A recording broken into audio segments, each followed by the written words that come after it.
kita telah bayar lesen kepada DBKL, dan DBKL bukan bayar satu hari tau. Lebok Ampang, Medan Aneka Lebok Ampang dinamakan oleh pihak DBKL, oleh kerajaan PBT.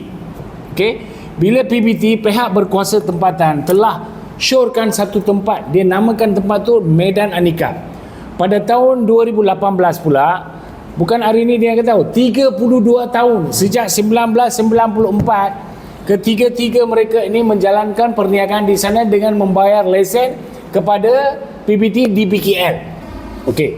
Sekarang isu dia, tahun lalu bulan Januari, pada 2 hari bulan Januari 2025, sekali lagi saya beritahu, 2 hari bulan Januari 2025, tanpa sebarang notis, tanpa pengetahuan tuan-tuan punya gerai itu, tiba-tiba DBKL membawa beberapa bangla dia katakan kontraktor kepala otak dia, datang roboh di kedai, curi barang semua. Okay. Ini dia report polis yang dibuat oleh mereka, panjang sampai 2 muka. Tapi sampai sekarang pun masih belum ada apa-apa jawapan daripada pihak PDRM Dangwangi, Dangwangi kan? Dangwangi. Okey, belum ada jawapan daripada Dangwangi. Okey. Sekarang sudah 1 tahun lebih. Sekarang dah masuk 21 hari bulan Januari 2026. Maka telah habisnya 1 tahun 21 hari. Masih belum ada apa-apa maklum balas daripada pihak DBKL, sebab kita dah adakan demo, kita dah serah memorandum kepada mantan Menteri Dr. Zaleha dan juga kepada Puan Maimunah, Datuk Maimunah.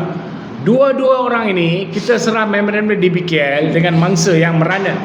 Mereka bukan minta sedekah tau. Ini hak mereka. Mereka warga negara Malaysia, bukan warga asing. Satu KL kita pusing, ada warga asing tanpa lesen, tanpa dokumen, dia buat kedai. Ini DBKL dia tutup mata. Apa PBT buat saya pun tak tahu. Jahanam betul dia orang. Tapi ini warga Malaysia. Puan ini dia punya anak istimewa tau, ADHD, kurang sindrom. Masih puan ini dia menjalankan perniagaan untuk sesuap nasi, periuk nasi dia. Tetapi semua terbantut oleh kerana kejahanaman yang saya percaya dilakukan oleh pihak DBKL. Maka sudah 1 tahun mereka pun tunggu merayu. You tengok lagi satu, pada masa perobohan dilakukan, mereka tidak ada di kedai.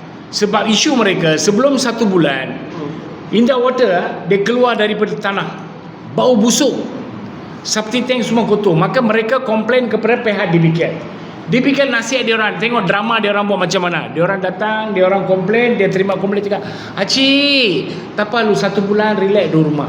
Kita nak buat repair dulu." Betul ya? Dia cakap kita repair dulu. Sudah repair dia datang. Lepas tu dia orang pun dengar apa kerajaan cakap, dia kena dengar kan. Okey? Dia orang pun duduk rumah.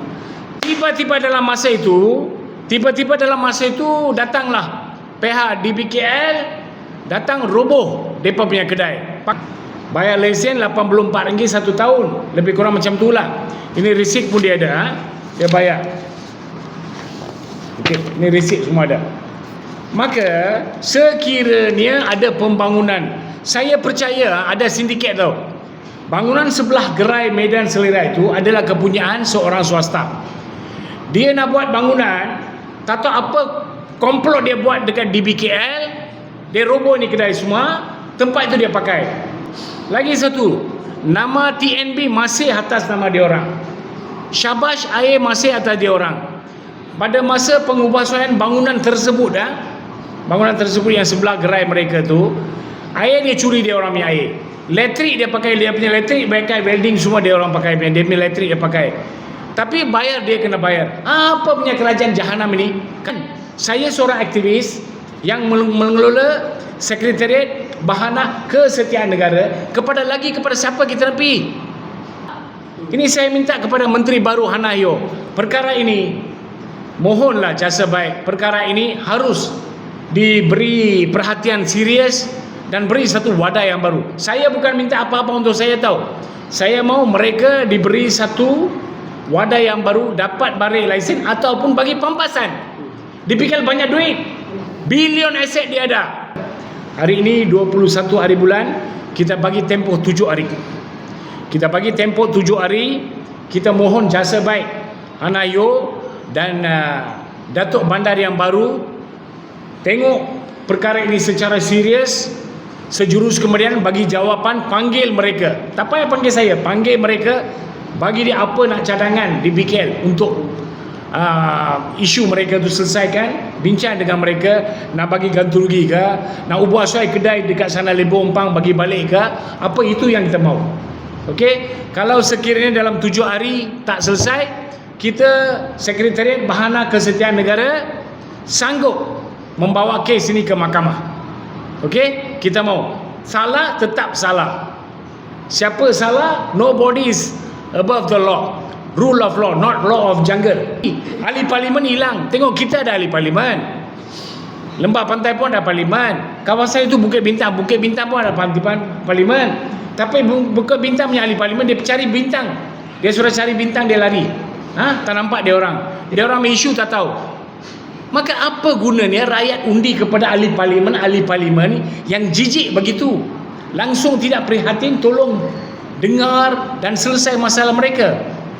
Saya dah berniaga kat situ lebih daripada 20 lebih, 30 lebih, 30 kot. Sebab daripada umur saya 19 tahun lagi dengan mak dengan ayah semua kan. So masa dalam renovation okey lah. Dia dah pecahkan kedai, kita berniaga dah lama, pecahkan kedai.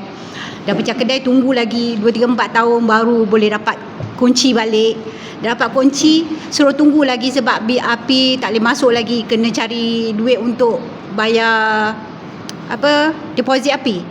Deposit api pun struggle saya nak tu, saya pinjam adik-beradik apa semua sebab kena bayar dekat 1,000 juga untuk deposit kan. Lepas tu dah bayar deposit, dia kata air pula tak ada, kena tunggu air pula. Masa Covid memang tak boleh nak pergi ke bandaraya sangat. So bila tunggu bandaraya tak panggil, tiba-tiba dapat tahu kedai kena roboh pula. Api pun saya orang TNB telefon saya cakap saya punya bil api 300 lebih, masa tu bulan 6 rasanya 300 lebih 400 lebih. Saya terkejut sebab saya tak guna pun bil api tu. So jadi diorang guna, saya pula, kenapa saya pula nak kena bayar? Ini bil air saya punya RM941.10 tahun 25 bulan 8-nya. Sampai sekarang lagi? Sampai sekarang bil datang lagi? Tak tengok ini puan punya RM2,075. Siapa makan ni duit semua? 2,000. Kedai dirobohkan pada 2 hari bulan Januari 2025. Ini bulan 7 punya, belum lagi sampai sekarang lah, 2,075. Macam mana tengok kewibawaan TNB dan kewibawaan Syabash?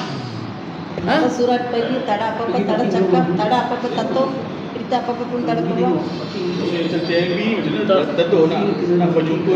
Ya, sekarang hal ni kita bagi 7 hari. Dalam hal ni betul-betul serius. Saya akan bergegas pada hari Isnin ke Syabash dan TNB. Kita nak tanya dia, tempat ini mereka tak duduk. Ini tuan punya. Yang telah sign kontrak, mereka mempunyai deposit sana. Kalau mereka dah keluar sana, dirobohkan tanpa pengatur oleh kerajaan di PKN, pihak berkuasa tempatan, macam mana TNB cari dia orang? Siapa punya duit? Siapa punya duit? Siapa pakai? Siapa bayar? Macam manakah kontraktor di sana yang buat bangunan di sana boleh pakai karen dia orang, air dia orang? Adakah ini baik, salah atau tak salah?